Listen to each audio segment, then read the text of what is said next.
हमार झारखंड के सीधी बात में आप सबों को जोहार। सीधी बात कार्यक्रम का मकसद विशेषज्ञों एवं अनुभवी लोगों के इंटरव्यू को उसी स्वरूप में पूरा दिखाना है। इस सीरीज में हम बात करेंगे वर्तमान में राज्य में रोजगार के अवसरों की।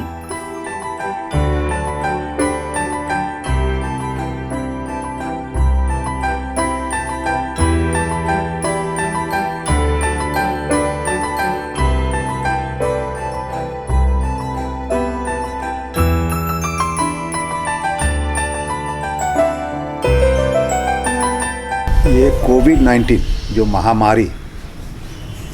जिसको कहा जा सकता है कोरोना के नाम से प्रचलित हुआ और ये चाइना से निकलते हुए, चाइना के वुहान शहर से निकलते हुए विश्व के तमाम देश में फैला। भारत में भी इसकी प्रकोप ज़बरदस्त किस्म से अभी फैल रही है। जब कोरोना फैलना शुरू हुआ था तब हमारे माननीय प्रधानमंत्री ने इसका प्रिकॉशन लेते हुए पहले तो जनता कर्फ्यू लगाया, उसके बाद लॉकडाउन लगाया और लॉकडाउन में ऐसा लॉकडाउन लगा कि न्यायिक प्रक्रिया में भी इसका असर आया। न्याय प्रक्रिया में जितने भी न्यायालय थे, चाहे वो उच्च न्यायालय हो, चाहे वो उच्चतम न्यायालय हो या व्यवहार न्यायालय हो, सभी को बंद कर दिया गया था और ये बंदी तकरीबन 1 महीने से ज़्यादा रहा। पूर्णबंदी जिसको कहा जाता है कि न्याय प्रक्रिया में कोई भी कार्य नहीं किया गया है। उसके बाद न्याय प्रक्रिया खोली गई तो उसमें खाली अर्जेंट मैटर को ही निष्पादित करने की बात की गई। और अब जो वर्तमान परिवेश है, जबकि कोविड-19 महामारी ये जो है इस कदर बढ़ रहा है जिसको कि अब इस संज्ञा देने में अगर अतिशयोक्ति नहीं होगा। जैसे सरकार बोल रही है कि अभी तक कम्युनिटी स्प्रेड नहीं किया है, लेकिन जिस रफ्तार से ये बढ़ रहा है, अब 3-3 दिन में 1-1 लाख मरीज पूरे भारत में मिल रहे हैं और झारखंड में जो है आपको 300 मरीज के तौर पे मिलने लगे हैं। और जो जगह जहाँ पे कि आप एकदम सबसे सुरक्षित मानते थे, वैसे जगह में भी अब इसका स्प्रेड फैलते जा रहा है। और एडवोकेट्स की स्थिति, मैं तो ये बतलाना चाहूँगा कि एडवोकेट एक ऐसा माने समाज हो गया है, क्योंकि मैं इसे एक समाज मानता हूँ और इसे एक अपना एक अलग ये इसकी वजूद है। लेकिन इस अधिवक्ताओं की भी जो स्थिति इस कोविड-19 में देखने को मिली है, ये बतलाने के लिए बहुत है कि हमारे अधिवक्ता समाज, जो हमारा एडवोकेट एक्ट में बोला जाता है कि कोई भी एडवोकेट अगर वो अपना इनरोलमेंट करा लेता है तो वो कोई भी दूसरे व्यवसाय में अपना काम योगदान नहीं दे सकता। लेकिन आज इस परिवेश में ये बात चर्चा में होने लगी है कि क्या अधिवक्ता को दूसरा काम के लिए परमिशन मिलना चाहिए कि नहीं मिलना चाहिए। हमारे झारखंड स्टेट बार काउंसिल में भी इस पर चर्चा हुई, क्योंकि कोविड-19 के क्रम में जो 4 महीना से लॉकडाउन चल रहा है और अधिवक्ताओं की जो स्थिति है, क्या के लिए अधिवक्ता भी, अगर हम लोग जो बोलते हैं कि तिहाड़ी मजदूर जो है डेली कमाते हैं डेली खाते हैं, वैसे ही हमारे अधिवक्ता समाज में भी बहुत ऐसे अधिवक्ताओं की संख्या है जिसमें कि उन लोग को हम लोग बोलते हैं कि ये नित्य रोज कमाते हैं और नित्य रोज अपनी जीवन यापना करते हैं, माने घर में ले जाते हैं, तब घर में उसका खर्चा चलता है और उसी से वो कुछ बचाते हैं तो अपने परिवार का पोषण करते हैं, बच्चों को पढ़ाते हैं। लेकिन इस 4 महीना के दरमियान में वैसे अधिवक्ताओं की स्थिति बहुत ही ज़्यादा खराब हुई, जिसे मदद करने के लिए जितने भी एसोसिएशंस हैं हमारे झारखंड के, उन्होंने अपने स्तर से जितना कोशिश किया उतना मदद किया। हमारे बार काउंसिल को मदद करने की बात आई, हमारे ईसी को लेके हमारे कुछ सदस्यों ने और कुछ अधिवक्ताओं ने झारखंड हाई कोर्ट में PIL भी दाखिल किया। पब्लिक इंटरेस्ट लिटिगेशन के तौर पर एक रीट भी फाइल किया गया, जिसमें कि ये गुहार लगाया गया अदालत के सामने में कि अधिवक्ताओं की स्थिति चूँकि बहुत ख़राब है तो उन लोगों को फाइनेंशियल असिस्टेंस मिलना चाहिए जब तक कि कोविड महामारी का प्रकोप चल रहा है और अदालत पूर्ण रूप से नहीं खुल जाती है। लेकिन अदालत ने कहा कि चूँकि मेरे पास में ऐसा कोई भी कानून में प्रावधान नहीं है, इन्होंने माने इसमें इंटरप्ट करने के लिए, इसमें अपना ये कोई बात करने के लिए उन्होंने अपने आप को अलग रखा। लेकिन उन्होंने जब सरकार के द्वारा जो हमारे महाधिवक्ता अपीयर हुए थे और उन्होंने बोला कि नहीं, हमारे पास ट्रस्टी कमेटी से हम लोग कुछ फाइनेंशियल असिस्टेंस देंगे, बार काउंसिल ऑफ इंडिया ने भी अपना जवाब में कहा कि हम लोग 45 लाख रुपया देने के लिए तैयार हैं। लेकिन स्थिति अभी ये है कि हमारे झारखंड में तकरीबन 30,000 अधिवक्ता इनरोल्ड है, लेकिन उस इनरोल्ड 30,000 अधिवक्ताओं में से ट्रस्टी कमेटी के द्वारा आज तक मुझे जो जानकारी है, एज ए सदस्य होने के नाते बार काउंसिल ऑफ झारखंड का, मुझे आज तक, जबकि मैं झारखंड के बार काउंसिल ऑफ झारखंड का मैं मीडिया प्रभारी हूँ, जबकि मुझे सब जानकारी होनी चाहिए, लेकिन मैं ये दुर्भाग्यपूर्ण बात आपके माध्यम से बोलना चाहता हूँ कि मीडिया प्रभारी केवल नाम मात्र के हैं वहाँ पे कोई जानकारी मेरे माध्यम से देने की काम नहीं की जाती है,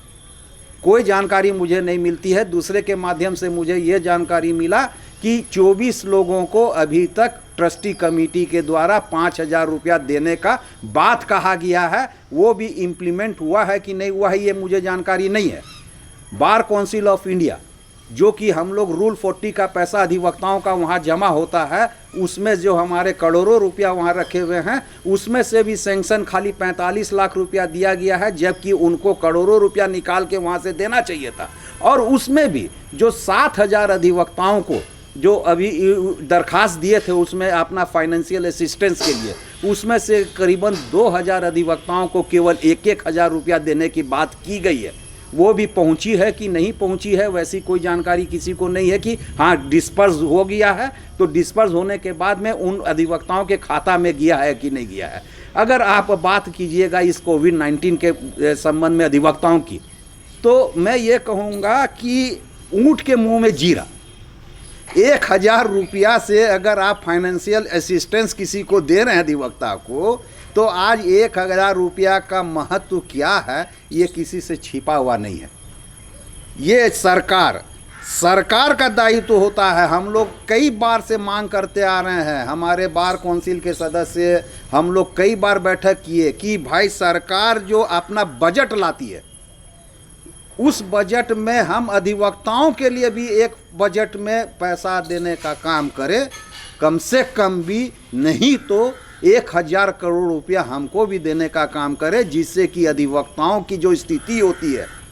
अब विषमतम स्थिति इससे ज़्यादा नहीं हो सकती है। अभी तक तो हम लोग कोविड-19 को नहीं जानते थे, तब बजट में पैसा की मांग करते थे, लेकिन जब कोविड-19 जैसा प्रकोप अब आ गया है और हमने अधिवक्ताओं को स्थिति देख ली है, तो हम लोगों को कम से कम भी 1,000 रुपया तो तत्काल सरकार को देना चाहिए, जिससे कि हम लोग भी अपने अधिवक्ताओं को फाइनेंशियल असिस्टेंस दे सकें।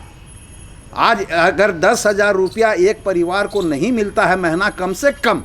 तो वो क्या परिवार अपना चलाएगा। जो आदमी, जो अधिवक्ता दिन रात कमाते थे, खाते थे, उसकी स्थिति तो बहुत दयनीय है। हर अधिवक्ताओं ने भी जो जैसा समझा, जितना सका, वो अपने मित्र बंधु को सपोर्ट किया, मदद किया, लेकिन कितने दिन। आज अगर मैं ये बात बोलता हूँ कि 30,000 अधिवक्ता अगर पूरे राज्य में हैं,